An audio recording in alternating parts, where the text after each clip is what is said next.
నమస్కారం city morning news కి స్వాగతం. ముందుగా ముఖ్యాంశాలు.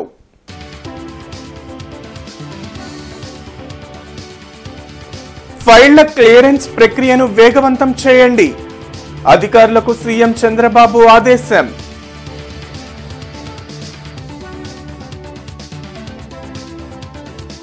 వాట్సాప్ గవర్నెన్స్ ను వివిధ శాఖలకు అనుసంధానం చేస్తాం. సీఎం చంద్రబాబు కార్యదర్శులకు పలు సూచనలు చేశారన్న మంత్రి పార్థసారథి.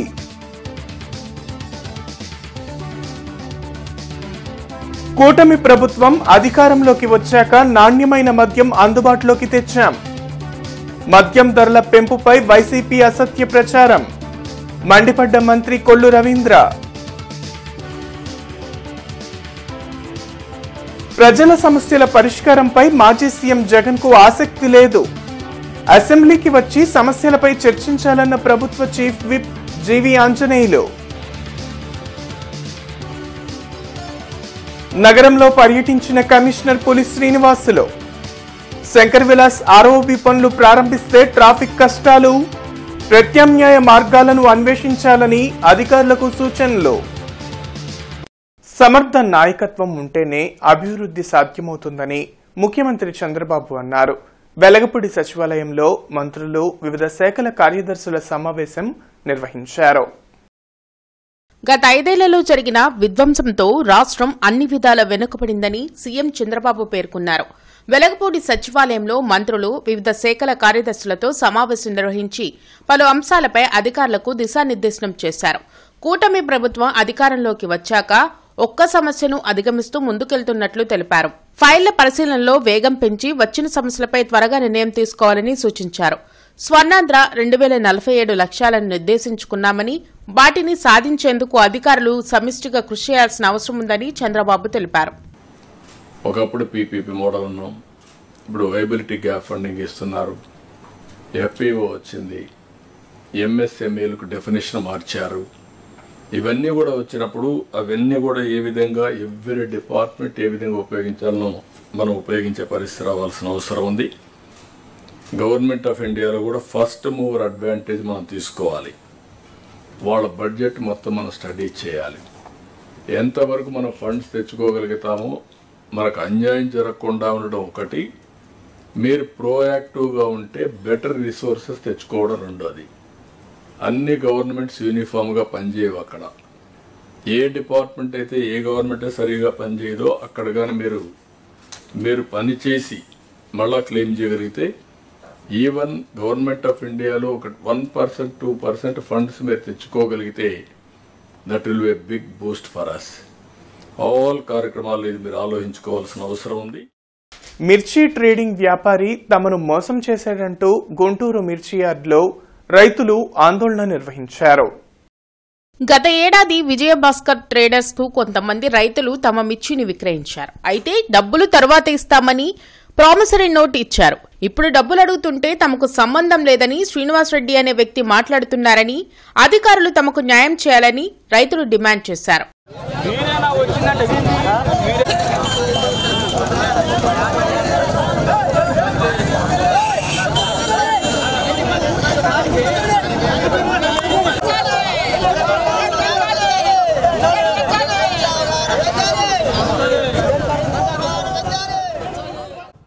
ప్రజల పట్ల ప్రజాప్రతినిధులు దురుసు ప్రవర్తనతో ఉండకూడదని, ఫిర్యాదుల వ్యవస్థ పనితీరు మెరుగుపడాలని ప్రజాప్రతినిధులకు, అధికారులకు సీఎం చంద్రబాబు సూచించారు. వెలగపూడి సచివాలయంలో మంత్రులు, వివిధ శాఖల కార్యదర్శులతో సమావేశం నిర్వహించారు. ఇందులో చర్చించిన అంశాలను మంత్రి పార్థసారథి మీడియాకు వెల్లడించారు. పింఛన్ల పంపిణీ, అన్నా క్యాంటీన్లో ధాన్యం కొనుగోలుపై ప్రత్యేక దృష్టి పెట్టాలని సీఎం అధికారులను ఆదేశించారని చెప్పారు. భవిష్యత్తులో అన్ని శాఖల సేవలు వాట్సాప్ గవర్నెన్స్ ద్వారా అందించేందుకు చర్యలు తీసుకోనున్నట్లు తెలిపారు. స్వర్ణాంధ్ర 2047 విజన్ అనుసరించి 15% గ్రోత్ రేట్ ని సాధించడానికి పర్ క్యాపిటల్ ఇన్కమ్ $42,000 ని అచీవ్ కావడానికి ఏ విధంగా మన డిపార్ట్మెంట్స్ ని మెరుగుపరుచుకోవాలో దాని మీద బలంగా ఆలోచించాలి, ఆ విధంగా పనితీరును మార్చుకోవాలని చెప్పేసి కూడా మరి అదే లక్ష్యంగా పనిచేయాలని చెప్పేసి కూడా స్పష్టం చేయడం జరిగిందని చెప్పేసి మనం చేస్తాను. మన మిత్ర వాట్సాప్ గవర్నెన్స్ ని మరింత విస్తరించాలని ప్రస్తుతానికి 158 సేవలు 7 డిపార్ట్మెంట్స్ కు సంబంధించి రాబోయే రోజుల్లో ఈ 158 సేవలే కాకుండా ప్రతి విషయం కూడా ప్రభుత్వానికి సంబంధించి ప్రభుత్వానికి ప్రజలకి ఏ విషయంలో అయితే అనుబంధం ఉందో అవన్నీ కూడా ప్రజలు దాని ద్వారా తెలుసుకోవటానికి, దాని ద్వారా ప్రభుత్వానికి చేరవేయటానికి, తమ అభిప్రాయాలు కానీ తమ సమస్యలు కానీ తమ డిమాండ్స్ కానీ అన్నింటినీ ప్రజలకు చేరవేయటానికి ఈ వాట్సాప్ గవర్నెన్స్ ని వినియోగించుకునే విధంగా ప్రతి డిపార్ట్మెంట్ అనుసంధానం కావాలని చెప్పేసి స్పష్టంగా తెలియజేయడం జరిగిందని చెప్పేసి మనం చేస్తాం. జగన్ ప్రభుత్వంలో పెద్ద ఎత్తున మద్యం అక్రమాలు జరిగాయని ఒక్కొక్కటిగా వాటిని సరిదిద్దుకుంటూ వస్తున్నట్లు మంత్రి కొల్లు రవీంద్ర తెలిపారు. వెలగపూడి సచివాలయంలో కొల్లు రవీంద్ర మీడియాతో మాట్లాడారు. గతంలో నకిలీ బ్రాండ్లతో రాష్ట్రంలో మద్యం విక్రయాలు జరిపారని, కూటమి ప్రభుత్వంలో మద్యం నాణ్యత విషయంలో ఎక్కడా రాజీ పడటం లేదని చెప్పారు. జగన్ ప్రభుత్వం మద్యం డిపోలను తాకట్టు పెట్టి తెచ్చిన అప్పుల్లో 12,000 కోట్లు చెల్లింపులు చేశామని, మరో 13,000 కోట్లు చెల్లించాల్సి ఉందని వెల్లడించారు. ఇప్పుడు ఏదైతే మనం ఇచ్చినటువంటి పాలసీలో రీటైల్ మార్జిన్ ఎవరైతే రీటైలర్స్ ఉంటారో వాళ్ళకి ఇవ్వాల్సినటువంటి మార్జిన్ లో వాళ్ళకి 14% రీచ్ కావడం కోసం ఇష్యూ ప్రైస్ మీద తీసినప్పుడు వస్తుంది. ఈ ఏఆర్ఏటీ వల్ల ఎఫెక్ట్ అయ్యి ఆ పర్సంటేజ్ తగ్గడం వల్ల ఇవాళ బాటిల్ కి ₹10, ఏ బాటిల్ అయినా ₹10 మాత్రమే కొంత ఇంక్రీజ్ చేయాల్సినటువంటి పరిస్థితి వచ్చింది. దీని వల్ల ప్రభుత్వానికి దాదాపు 100 నుంచి 150 కోట్లు ప్రభుత్వానికి ఆదాయం వస్తుంది. దోపిడీ జరిగిపోతా ఉంది, ప్రభుత్వం ఆదాయం కోల్పోతా ఉందని తప్పుడు ప్రచారాలు చేసి ప్రజలను తప్పుదారి పట్టించుకోవడం. గతంలో మాజీ ముఖ్యమంత్రి జగన్మోహన్ రెడ్డి ఇంటి సమీపంలో జరిగిన ఫైర్ యాక్సిడెంట్ పై విచారణ చేస్తున్నామని జిల్లా ఎస్పీ సతీష్ కుమార్ వెల్లడించారు. ఎస్పీ కార్యాలయంలో జరిగిన మీడియా సమావేశంలో ఎస్పీ సతీష్ కుమార్ మాట్లాడారు. మాజీ సీఎం జగన్మోహన్ రెడ్డి ఇంటి సమీపంలో జరిగిన ఫైర్ యాక్సిడెంట్ కి సంబంధించిన ఆధారాల కోసం సీసీ ఫుటేజ్ కావాలని అడిగామని తెలిపారు. సాధారణంగా కంప్లైంట్ చేసిన వారు వారి వద్ద ఉన్న ఆధారాలు ఇచ్చి ఎంక్వైరీ చేయమని పోలీసులను కోరుతారని అన్నారు. మేము చూసిన సీసీ ఫుటేజ్లలో ఫైర్ యాక్సిడెంట్ కు సంబంధించిన ఆధారాలు కనిపించడం లేదని చెప్పారు. వారి వద్ద ఉన్న సీసీ ఫుటేజ్ ఇస్తే మరింత వేగవంతంగా ఎంక్వైరీ చేస్తామని తెలిపారు. జనరలీ కంప్లైంట్ అడిషనల్ ఎవిడెన్స్ తో పాటు మనకి కంప్లైంట్ ఇస్తారు, అది మనం ఎవిడెన్స్గా తీసుకుంటాము. బట్ ఇప్పుడు ఇక్కడ ఏంటంటే మనకి అదర్ సీసీటీవీ ఫుటేజెస్లో మనకేమి క్లూజ్ దొరకకపోవడం వల్ల మనం ఎక్స్ఐఎం గారు ఇంటూలో ఉన్న సీసీటీ కెమెరా ముందే ఉంది, ఆ 2 కెమెరాలు, దాంట్లో ఫీడ్ లోపలికి ఉంటాయి. ఆ ఫీడ్ మనకు ఉండదు కాబట్టి ఫీడ్ ఇవ్వండి, సో దట్ మనకి మూమెంట్ అప్పుడు వెహికల్ అక్కడ ఏ వెహికల్ ఉంది, తర్వాత ఎవరు ఉన్నారు అనేది తెలుసుకోవడానికి కోసం మనము సీసీటీవీ ఫుటేజ్ అడగడం జరిగింది. It's normal legal process. దాంట్లో మనకి జనరల్లీ ఎవరు కంప్లైంట్ ఇస్తారో వాళ్ళ దగ్గర ఇనఫ్ ఎవిడెన్స్ లేకపోతే మనం ఎవిడెన్స్ జనరల్లీ నోటీస్తో పాటు అడుగుతాము. That's very normal legal process. ఉన్నది ఏంటంటే it's high security zone. Actually ఎక్స్ఐఎం గారు ఉన్నారు కాబట్టి హై సెక్యూరిటీ జోన్. జస్ట్ మనం బెటర్ సెక్యూరిటీ కోసం వాళ్ళ ఎవరు ఉన్నారు మళ్ళీ అంటే అక్కడ అన్ఐడెంటిఫైడ్ పర్సన్ కానీ ఎవరైనా డౌట్ఫుల్ పర్సన్స్ కానీ ఉన్నారని ఐడెంటిఫై చేసుకోవడానికి కోసమే మనం అడగడం జరిగిందనమాట. ఇదే క్లారిటీ యాక్చువల్లీ. సో అది కొంతమంది నాకు కాల్ చేసి డౌట్ అడుగుతున్నారు. కమిషనర్ పులి శ్రీనివాసులు తమ రోజువారీ పర్యటనలో భాగంగా inner ring road, Reddipalem, Gorantla, Himaninagar, Saraswatinagar తదితర ప్రాంతాల్లో పర్యటించి అభివృద్ది, పారిశుద్ధ్య పనులను, రెడ్డిపాలెం రోడ్డు నిర్మాణ పనులను పరిశీలించి సంబంధిత అధికారులకు తగు ఆదేశాలు జారీ చేశారు. ఈ సందర్భంగా కమిషనర్ పులి శ్రీనివాసులు మాట్లాడుతూ శంకరవిలాస్ ఆర్ఓబీ పనులు ప్రారంభమైతే నగరంలో తీవ్ర ట్రాఫిక్ సమస్య ఉత్పన్నమవుతుందని, అందులో భాగంగా ప్రత్యామ్నాయ రహదారుల అభివృద్ది వేగంగా చేపట్టాలని ఇంజనీరింగ్, పట్టణ ప్రణాళికాధికారులను ఆదేశించారు. రెడ్డిపాలెం రోడ్డు చాలా కీలకమని, రోడ్డు నిర్మాణ పనుల జాప్యంపై ఇంజనీరింగ్ అధికారులపై ఆగ్రహం వ్యక్తం చేశారు. ఇన్నర్ రింగ్ రోడ్లో రోడ్డు, డ్రైన్ ఆక్రమణలను తొలగించాలని పట్టణ ప్రణాళికాధికారులను ఆదేశించారు. హిమనీనగర్, సరస్వతీనగర్లో పలు అభివృద్ది పనులను తనిఖీ చేసి పనుల్లో నాణ్యతా ప్రమాణాలు పాటించని వాటికి బిల్లుల చెల్లింపు నిలిపివేస్తామని స్పష్టం చేశారు. నూతన రోడ్డు నిర్మాణ పనులు తప్పనిసరిగా డ్రైన్ నిర్మాణం, డ్రైన్ టు డ్రైన్ జరిగేలా ప్రతిపాదనలు సిద్ధం చేయాలని ఆదేశించారు.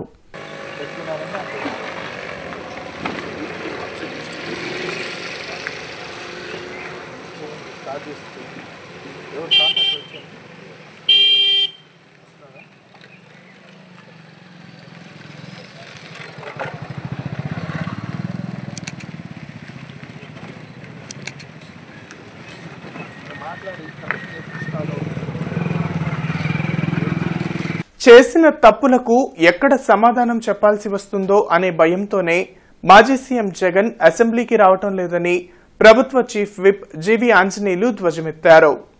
విప్పులతో వెలగపూడి సచివాలయంలో ఎమ్మెల్యేలకు శిక్షణ, అసెంబ్లీ సమావేశాల నిర్వహణపై చర్చించిన అనంతరం జీవీ ఆంజనేయులు మీడియాతో మాట్లాడారు. ప్రజా సమస్యల పరిష్కారంపై ఆసక్తి లేదు కాబట్టే వైసీపీ ఎమ్మెల్యేలు అసెంబ్లీకి దూరంగా ఉంటున్నారని విమర్శించారు. అసెంబ్లీకి రాకుండా ప్రజా సొమ్మును జీతాలుగా ఎలా తీసుకుంటారని జీవీ నిలదీశారు. ప్రతిపక్ష ఎమ్మెల్యేగా ఉన్నటువంటి జగన్మోహన్ రెడ్డి అసెంబ్లీకి రాకపోవడం, ప్రతిపక్షంలో గెలిచినటువంటి 11 మంది వైసీపీ ఎమ్మెల్యేలు మొన్న ఈ మధ్య సెషన్కి కూడా రాకపోవడం చాలా బాధాకరం. ఇంటి దగ్గర ఉండే మా క్వశ్చన్లు అడుగుతాను. నేను అసెంబ్లీకి రాని మాట్లాడుతున్నాడు జగన్మోహన్ రెడ్డి. ఇది ఎంతవరకు సమంజసమని అడుగుతాను. సభ యొక్క విలువ తెలియనటువంటి వ్యక్తులు ఈ విధంగా మాట్లాడటం చాలా విడ్డూరంగా ఉంది. మేము అడుగుతున్నాం, రండి అసెంబ్లీకి రండి, ప్రజా సమస్యల మీద మాట్లాడండి. మీరు ఏ ప్రశ్నలు అడిగినా, రాష్ట్రానికి ఉపయోగపడేది ఏది అడిగినా ఖచ్చితంగా దానికి సమాధానం చెప్పడానికి, ఆ విషయం మీద చర్చించడానికి ప్రభుత్వం సిద్ధంగా ఉంది. మీకు అసెంబ్లీ అంటే భయం కాబట్టే అసెంబ్లీలోకి వచ్చి 10 మందిలో వచ్చి మాట్లాడటం మీరు భయపడుతున్నారు కాబట్టే ఈరోజు జగన్మోహన్ రెడ్డి అసెంబ్లీకి రావట్లేదు. ప్రజాసొమ్ముని జీతాలుగా ప్రతి నెల జీతాలు తీసుకుంటున్నారు వైసీపీ ఎమ్మెల్యేలు. ఒక్క రోజు కూడా వచ్చి అసెంబ్లీలో ప్రజా సమస్యలు మాట్లాడలేదంటే వీళ్ళకి జీతాలు తీసుకునే హక్కు ఉందా? పార్టీ సీనియర్ నాయకులతో మాజీ సీఎం జగన్ సమావేశం నిర్వహించారు. తాడేపల్లిలోని జగన్ క్యాంప్ కార్యాలయంలో జరిగిన ఈ మీటింగ్లో తాజా రాజకీయ పరిణామాలపై చర్చించారు. మాజీ మంత్రులు అంబటి రాంబాబు, కొట్టు సత్యనారాయణ, పేర్ని నాని తదితరులు పాల్గొన్నారు. ఈ నెల 27న జరిగే ఎమ్మెల్సీ ఎన్నికల్లో ఆలపాటి రాజేంద్ర ప్రసాద్ గెలుపుపై డిప్యూటీ మేయర్ సజీలా సమావేశం నిర్వహించారు. ఉమ్మడి కృష్ణా, గుంటూరు జిల్లాల ఎన్డీఏ కూటమి బలపరిచిన గ్రాడ్యుయేట్ ఎమ్మెల్సీ అభ్యర్థి ఆలపాటి రాజేంద్ర ప్రసాద్ ఫిబ్రవరి 27న ఓటు వేసి గెలిపించడానికి తూర్పు నియోజకవర్గం మాయాబజార్లోని డిప్యూటీ మేయర్ కార్యాలయంలో టీడీపీ, జనసేన, బీజేపీ నాయకులతో కలిసి సమావేశం నిర్వహించారు. ఈ కార్యక్రమంలో ఎమ్మెల్సీ అభ్యర్థి Alapati Rajendra Prasad, election incharge Raghavendra, deputy mayor Sajila, ex standing committee chairman Haji Sheikh Shaukat, ward president Kuddus, Salim, Satyam, Afzal తదితరులు పాల్గొన్నారు. అదేవిధంగా ఎలాగైతే చెప్పిన మాట నెరవేరుస్తూ 16,347 జాబ్స్ ఇచ్చారో అలాగా అడుగులు ముందుకు వేస్తున్నారు. ఇవన్నీ కూడా సజీవుగా సాగాలంటే 20 లక్షల జాబ్స్ మనందరికీ రావాలంటే ఈ యొక్క ఎమ్మెల్సీ ఎలక్షన్స్ కూడా చాలా ముఖ్యమైన ఎలక్షన్స్. ఎందుకంటే మనందరం చూస్తున్నాం మన పిల్లలు ఎక్కడికి వెళ్ళి సెటిల్ అవుతున్నారు. కానీ మన పిల్లలు మన భారతదేశంలోనే సెటిల్ అవ్వాలి అంటే ఈ యొక్క ఎలక్షన్ ఎంత ముఖ్యం అనేది ఆలపాటి రాజేంద్ర ప్రసాద్ గారు నిన్న వివరంగా చెప్పారు. మనం అందరం కలిసి మనం ఈ యొక్క ఉమ్మడి కృష్ణా, గుంటూరు జిల్లా గ్రాడ్యుయేట్ ఎన్నికలను మనం అందరం సీరియస్గా తీసుకోవాలి. ముఖ్యంగా గుంటూరు నగరంలో సార్ చెప్పినట్టు 18,000 ఓటర్స్ ఉన్నారు. ఈ యొక్క వాడి కాకుండా గుంటూరు నగరం మొత్తం మనం అందరం 1 టౌన్ కానివ్వండి, 2 టౌన్ కానివ్వండి, ప్రతి ఒక్క ఓట్ని కూడా మనం అందరం కలిసికట్టుగా మీరు చెప్తే మీతో పాటు నేను కూడా రావడానికి సిద్ధంగా ఉన్నాను. శ్రీ లక్ష్మీ తిరుపతమ్మ సమేత గోపయ్యస్వామి మరియు గ్రామదేవత అంకమ్మ తల్లివారి వార్షికోత్సవం జన్మభూమి నగర్లో జరిగింది. తురకపాలెం రోడ్లోని జన్మభూమి నగర్లో శ్రీ లక్ష్మీ తిరుపతమ్మ సమేత గోపయ్య స్వామి దేవస్థానంలో వార్షికోత్సవ వేడుకలు ఘనంగా జరిగాయి. లక్ష్మీ తిరుపతమ్మ, గోపయ్య స్వామి, అంకమ్మ తల్లి మూలవిరాట్లకు పంచామృత అభిషేకాలు నిర్వహించామని అర్చకులు దూపాటి దుర్గాప్రసాద్ శర్మ తెలిపారు. తిరుపతమ్మ, గోపయ్య స్వామి వారి కళ్యాణంలో భక్తులు పాల్గొనాలని కోరారు. ఈ కార్యక్రమంలో ఆలయ ధర్మకర్త తుమ్మేటి అచ్చయ్య, కమిటీ సభ్యులు పాల్గొన్నారు. ఈ యొక్క కళ్యాణోత్సవ కార్యక్రమ భాగంలో పీటల మీద కూర్చునే దంపతులు అధికంగా వస్తారు మా దగ్గరికి. 10 దంతల దాకా ఉంటారు. ఈ 10 దంతలు కూడా సంతాన రీత్య కోసం ఎక్కువ వచ్చేవాళ్ళు చాలామంది ఉన్నారు ఈ దేవస్థానానికి వచ్చేవాళ్ళు. ఆ సంతాన రీత్యలో పీటల మీద కూర్చుంటే సంతానం వస్తుందని, ఆరోగ్యాలు ఉంటాయని చెప్పబడింది. పంచామృతాలతో అభిషేక కార్యక్రమం, తదుపరి 10ంటికి పొంగళ్ళ కార్యక్రమం, బోనాల కార్యక్రమాలు జరుగుతున్నాయి. వేలాది మందిగా భక్తులు ఇచ్చేసి ఈ యొక్క స్వామివారిని దర్శించుకొని స్వామివారికి కృపకు పాత్రలు కావాలని మనవి. అర్బన్ టీడీపీ కార్యాలయంలో Andhra Pradesh industrial development corporation chairman Degala Prabhakar విలేకరులతో మాట్లాడారు. ఈ సందర్భంగా డేగల ప్రభాకర్ మాట్లాడుతూ 2.0 అనేది జగన్ చివరి వెర్షన్ కాబోతుందని అన్నారు. ఏపీ ప్రజలు ఫ్యాన్ పార్టీ అధినేత జగన్ను ఇక నమ్మే ప్రసక్తే లేదని చెప్పారు. టీడీపీ కూటమి ప్రభుత్వంపై రాష్ట్ర ప్రజలకు భరోసా కలిగిందని చెప్పుకొచ్చారు. లండన్ నుంచి దిగగానే జగన్ రెడ్డి చేస్తున్న వ్యాఖ్యలు విడ్డూరంగా ఉన్నాయని ప్రభాకర్ అన్నారు. రెడ్డిపాలెం శ్రీ లక్ష్మీ తిరుపతమ్మ గోపయ్య స్వామి దేవాలయంలో 13వ వార్షిక కళ్యాణ బ్రహ్మోత్సవాలు మంగళవారం నుండి 12వ తేదీ వరకు వైభవంగా జరుగుతున్నాయి. ఇందులో భాగంగా మంగళవారం గణపతి పూజ, అఖండ దీపారాధన, మండప కలశారాధన, విశేష పూజా కార్యక్రమాలు జరిగాయి. భక్తులు ప్రత్యేక పూజలు నిర్వహించారు.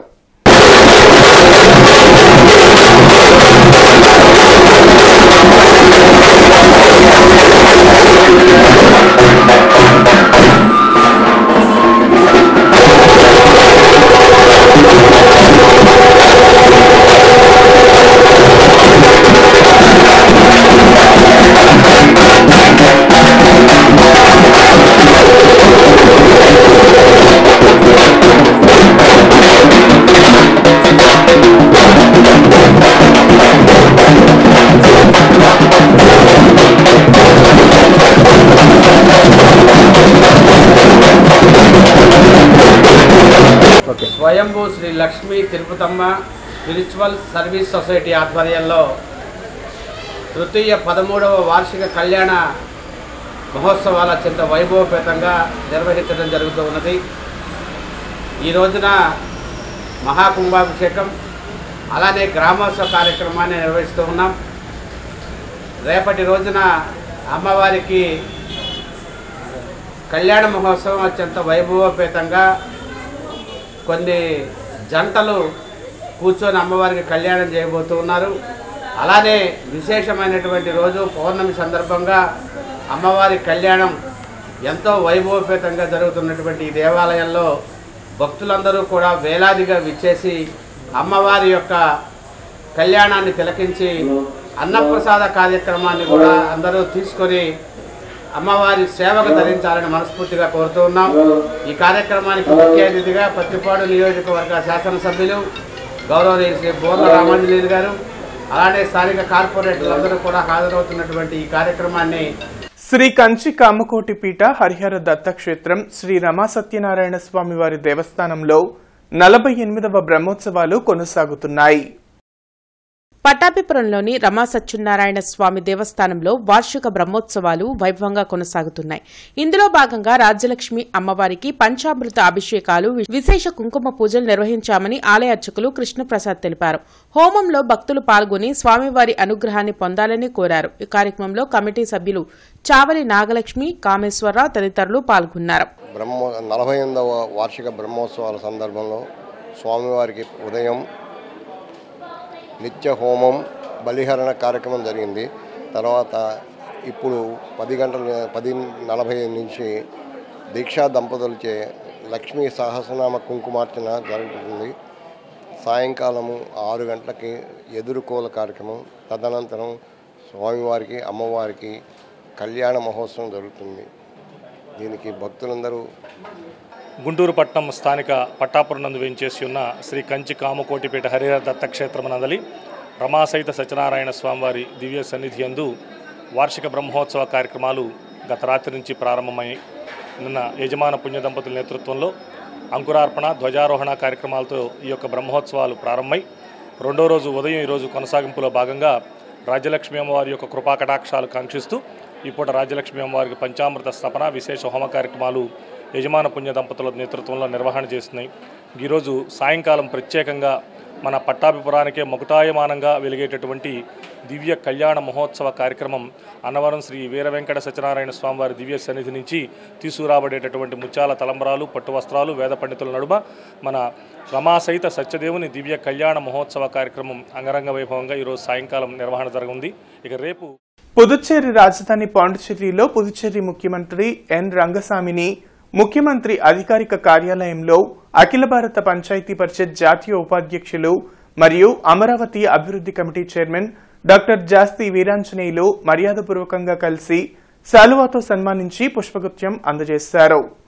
ఈ సందర్భంగా డాక్టర్ జాస్తి వీరాంజనేయులు మాట్లాడుతూ ఆంధ్రప్రదేశ్ నూతన రాజధాని అమరావతిని అంతర్జాతీయ స్థాయిలో అభివృద్ధి చేసేందుకు ముఖ్యమంత్రి చంద్రబాబు నాయుడు అహర్నిశలు కష్టపడుతున్నారని, ఒకసారి అమరావతిని సందర్శించాలని, ఇక్కడ ఉన్న బౌద్ధ శిల్ప సంపద, అమరలింగేశ్వర స్వామి దేవాలయం, ప్రపంచంలోనే అద్భుతంగా తీర్చిదిద్దిన వేదవ్యాస మహర్షి దేవాలయం, గౌతమ బుద్ధాలు, వారి ధాతువులు, అమరావతి మహాచైత్యం, కేంద్ర పురావస్తు శాఖ మ్యూజియంలను సందర్శించాలని ముఖ్యమంత్రి ఎన్ రంగస్వామికి విజ్ఞప్తి చేశారు. వాటి ప్రాముఖ్యతను వివరించారు. దీనికి సానుకూలంగా స్పందించిన ఆయన ఆంధ్రప్రదేశ్కు వచ్చినప్పుడు సందర్శిస్తానని తెలిపారు. అరండల్పేటలోని శ్రీ గంగా మీనాక్షి సోమసుందర స్వామి వారి దేవాలయంలో 124వ వార్షిక బ్రహ్మోత్సవాలు ఘనంగా ముగిశాయి. ఫిబ్రవరి 7వ తేదీ నుంచి జరుగుతున్న 124వ వార్షిక బ్రహ్మోత్సవాలు అన్న సంతర్పణతో ముగిశాయని ఆలయ అర్చకులు కందుర్తి సుబ్రహ్మణ్య శర్మ తెలిపారు. ఈ బ్రహ్మోత్సవాల్లో భక్తులు విశేషంగా పాల్గొని తీర్థప్రసాదాలు స్వీకరించారని అన్నారు. ఈ కార్యక్రమంలో ధర్మకర్త ఏకే ప్రసాద్, భాస్కర్ శర్మ, శ్రీనివాస్ శర్మ, మధు శర్మ తదితరులు పాల్గొన్నారు. 124వ వార్షిక బ్రహ్మోత్సవాలు మాఘశుద్ధ నవమి నుంచి ప్రారంభమై మాఘశుద్ధ త్రయోదశి వరకు కార్యక్రమాలు విశేషంగా జరిగినాయి. 7వ తారీఖు గణపతి పూజా పుణ్యవాచన మండపారాధనతో ప్రారంభమై 8 గణపతి హోమం, 9 చండీ హోమం, 10వ తారీఖు రుద్రహోమంతో స్వామివారి కార్యక్రమాలు విశేషంగా జరిగినాయి. 124వ వార్షిక బ్రహ్మోత్సవాల సందర్భంగా 50 మంది భక్తులు స్వామివారి కార్యక్రమంలో పాల్గొని తీర్థప్రసాదాలు, కళ్యాణం అన్నీ విశేషంగా స్వీకరించారు. ఈ రోజున చివరిగా అన్న సమారాధన కార్యక్రమం జరుగుతోంది. ఉదయం 11 గంటలకి నందివాహన కార్యక్రమంతో స్వామివారి కార్యక్రమాలు పూర్తయినాయి. ఈ సందర్భంగా 12 గంటల నుంచి అన్న సమారాధన కార్యక్రమం విశేషంగా జరుగుతోంది. అమరావతి మండలంలోని మునుగోడు, మల్లాది, లింగాపురం, మండెపూడి పాఠశాలల టీచర్లను పెదకూరపాడు ఎమ్మెల్యే భాష్యం ప్రవీణ్ కలిసి పట్టభద్రుల ఎమ్మెల్సీ ఎన్నికల్లో కూటమి అభ్యర్థిని గెలిపించాలని కోరారు.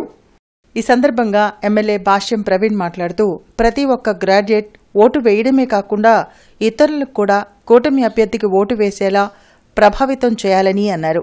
ఉపాధ్యాయుల సమస్యల పరిష్కారం కోసం కూటమి ప్రభుత్వం చిత్తశుద్దితో పనిచేస్తుందని అన్నారు.